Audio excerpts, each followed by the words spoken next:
ایک بندہ جمعے والے دن کھڑا تھا، حضور جمعے کا خطبہ دے رہے تھے، حضور نے فرمایا بیٹھ جاؤ۔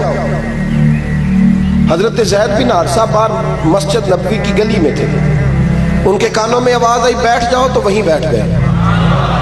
حضرت مرثد بن نبی مرثد رضی اللہ تعالیٰ عنہ کہتے ہیں میں اپنے گھر سے نکل رہا تھا، اپنے گھر کے دروازے کی چوکھٹ پہ تھا، میرے کانوں میں آواز آئی بیٹھ جاؤ تو میں وہیں بیٹھ گیا۔ حضرت انس بن مالک کہتے ہیں جہاں لوگ جوتے اتارتے نا مسجد میں آنے کے لیے، میں وہاں کھڑا تھا، میرے کانوں میں آواز آئی بیٹھ جاؤ تو میں وہیں بیٹھ گیا۔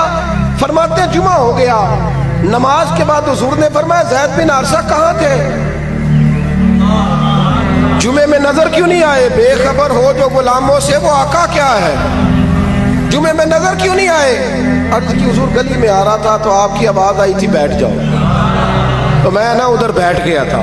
تو حضور نے رخ پھیرا، فرمایا مرثد تم کہاں تھے؟ حضور میں گھر سے نکل رہا تھا، ابھی چوکھٹ پہ تھا تو آواز آئی بیٹھ جاؤ تو سوڑیا میں وہیں بیٹھ گیا۔ انس بن مالک تم کہاں تھے؟ عرض کی سوڑیا جہاں ساری دنیا جوتے اتارتی ہے نا، جوتے لوگوں کے جوتے، میں نا جوتوں میں بیٹھ گیا۔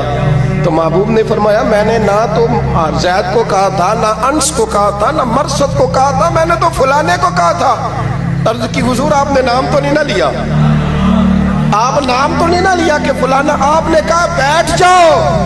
تو حضور ہم غلامی والے لوگ ہیں، ہم ویسے نہیں کرتے، جس کے کانوں میں جہاں آواز گئی وہ وہیں بیٹھ گیا۔